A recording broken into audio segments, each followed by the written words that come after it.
Welcome viewers.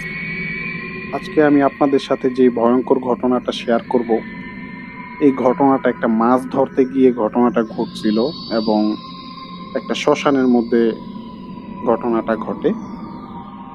তো আশা করি পুরো ঘটনাটি শুনবেন, তাহলে হয়তো বুঝতে পারবেন যে আসলে ঘটনাটা কতটুকু ভয়ঙ্কর। তো আমি সরাসরি ঘটনায় চলে যাচ্ছি। তো এই ঘটনাটা যার সাথে ঘটে তার নাম হচ্ছে কালু মিয়া। তিনি গ্রামেরই একজন যুবক। তিনি মূলত ভ্যান গাড়ি চালাইতেন। তো ওই সময়টা ছিল বর্ষাকাল, যার কারণে গ্রামের প্রায় মানুষই রাতের বেলা মাছ ধরতে বের হইতো, যেটাকে বলা হয় আলো কোবানো, আলো কোবায়া মাছ ধরে। তো যারা শহরে থাকেন তারা হয়তো বুঝতে পারবেন না যে বিষয়টা, গ্রামের যারা আছেন তারা হয়তো বুঝে গেছেন অলরেডি। তো যারা শহরে আছেন তাদের জন্য একটু ক্লিয়ার করতে চাই যে আলো কোবানো হচ্ছে এরকম যে একটা টেটা বা কোচ ফলা, হয়তো যে যেইভাবে চিনেন জিনিসটা, ওই জিনিসটা দিয়া লাইট মেরে আলোর মাধ্যমে মাছটা ধরা হয়, কোপ দিয়ে ধরে। তো যার কারণে এটাকে ওই গ্রামের মানুষ বলতো যে আলো কোবায় মাছ ধরা। তো সে সারাদিন ভ্যান চালিয়ে যখন বাড়িতে আসে বিকালবেলা, তখন তার বন্ধুরা আসে যে কিরে আজকে কি মাছ ধরতে যাবি না? সে বলে যে হ্যাঁ যাব। তখন তারা বলে যে আচ্ছা ঠিক আছে, দেখি আজকে কে কত মাছ ধরতে পারে। তো এইটা বলে তারা চলে যায় এবং যথারীতি সন্ধ্যার পরে তারা খাওয়া দাওয়া সেরে তাদের যে বাড়ির পাশেই একটা বিল ছিল, সেই বিলে তারা মাছ ধরতে সবাই যায়। তো মাছ ধরতে গিয়ে সবাই যে যার মতো মাছ ধরতে থাকে। তো কালু মিয়া একটু চালাক প্রকৃতির মানুষ ছিলেন, যার কারণে তিনি একটু আলাদা হয়ে যান। আর মূলত যারা মাছ ধরে তাদের জন্য এটাই পারফেক্ট, যে যেহেতু একা মাছ ধরাটা, তখন তিনি একাই হেঁটে হেঁটে মাছ ধরতে থাকেন। কিন্তু একটা সময় তিনি একা একা মাছ ধরতে ধরতে এতটাই দূরে চলে যান যেখানে কোনো মানুষই ছিল না এবং দূর থেকেও দেখা যায় না।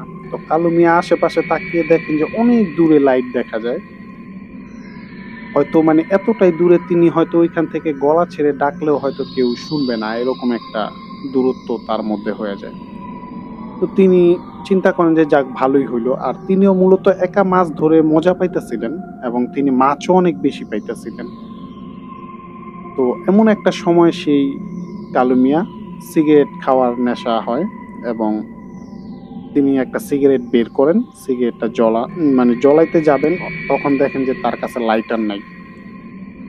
এবং তখনই তার মনে পড়ে যে তার লাইটারটা যখন তিনি মাছ ধরতে আসেন তার আরো বন্ধুদের সাথে, তখন তারই একটা বন্ধু তার থেকে লাইটারটা নিয়েছিল এবং সেই লাইটারটা নেওয়া হয় নাই তার কাছ থেকে। তো এখন তিনি একটু আশেপাশে দেখেন যে কেউ আছে কিনা, কেউ যদি থাকে তাকে ডেকে হয়তো তিনি একটু আগুন নিবেন। কিন্তু তিনি তাকিয়ে দেখেন যে আসলে কেউ নাই, কিন্তু একটু দূরে একটা হারিকেনের মতো জ্বলতাছে এরকম বোঝা যেতেছে। হয়তো একটু হেঁটে একটু সামনের দিকে গেলেই হয়তো তিনি ওইখানে যেতে পারবেন। তখন তিনি চিন্তা করেন যে ঠিক আছে, তো আমি মাছ ধরতে ধরতে ওই দিকটাই আগাইতে থাকি এবং ওইখানে পৌঁছে গেলে পরবর্তীতে সেখান থেকে আমি আমার সিগারেটটা জ্বালানোর জন্য একটু আগুন নিতে পারি। হয়তো ওইটা কোনো ঘর হইতে পারে বা কোনো মানুষের বাড়ি হইতে পারে, বা হইতে পারে তার মতোই অন্য কোনো জেলে জাল পেতে সেখানে বসে আছে। তো তিনি এরকম মাছ ধরতে ধরতে সেই জায়গাটাতে পৌঁছান এবং তিনি দেখতে পান যে উঁচা একটু ডিবির মতো জায়গাটা, সেখানে ওঠেন। তো উঠে তিনি দেখতে পান যে সেখানে একটা টঙের মতো একটা ছোট্ট ঘর এবং সেই ঘরের মধ্যেই হারিকেন জ্বলতাছে। ঠিক তার পাশেই একটা লোক চাদর মুড়ি দিয়ে বসা এবং আশেপাশে একদম নীরব, কোনো শব্দ নাই, এমনকি ঝিঝি পোকার শব্দও সেখানে ছিল না। তো তিনি সেই লোকটাকে জিজ্ঞেস করেন যে ভাই আমার একটু আগুন লাগবে, একটু আগুন দেন, আমি সিগারেট জ্বালাবো।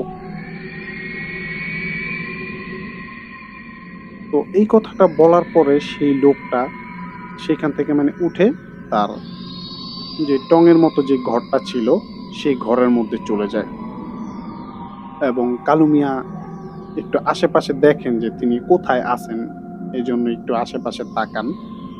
কিন্তু তিনি যখন আশেপাশে তাকান তখন মানে তার ভেতরটা একবারে কেঁপে ওঠে যে আসলে আমি কোথায়। তিনি দেখতে পান যে একটা পুরাতন শ্মশান, সেখানে তিনি। এমনকি এই জায়গাটা ছিল একদম বিলের শেষ প্রান্তের দিকে, যেখানে মানুষ ভয়ে দিনের বেলাতেও আসে না, এরকম একটা জায়গা। এমনকি হিন্দুরাও এখন সেখানে মানে লাশ পোড়ায় না, কারণ ওইখানে এর আগেও বহু ঘটনা ঘটছে। এরকমও নাকি ঘটনা ঘটছে যে যারা একটা দল মানুষ সেখানে লাশ পুড়াইতে গেছে, অথচ তারা আর কেউ ফিরে আসে নাই। এমনকি তাদেরকে মানে অনেক খুঁজেও সেখানে আর পাওয়া যায় নাই। মূলত এই ঘটনাগুলা কালু মিয়া তাদের মুরব্বীদের কাছ থেকেও শুনছিলেন। মানে মুরব্বীরাও বলতে পারেন এটা কত আগের ঘটনা, তবে এরকম ঘটনা সেখানে প্রচলিত এবং সবাই জানে। তো কালু মিয়া আশেপাশে তাকায় তার মানে যখন কলিজাটা কেঁপে ওঠে, তখন তিনি ভাবেন যে তিনি কি ওইখান থেকে এক দৌড়ে চলে আসবেন কিনা। পরক্ষণেই তিনি আবারও ভাবেন যে তিনি হয়তো মিছামিছি ভয় পাইতেছেন। হইতে পারে যে চাদর মুড়ি দেওয়া বসা লোকটা, সেও হয়তো আশেপাশে কোথাও জাল পাইতা রাখছে, যার কারণে সে এখানে বসে আছে।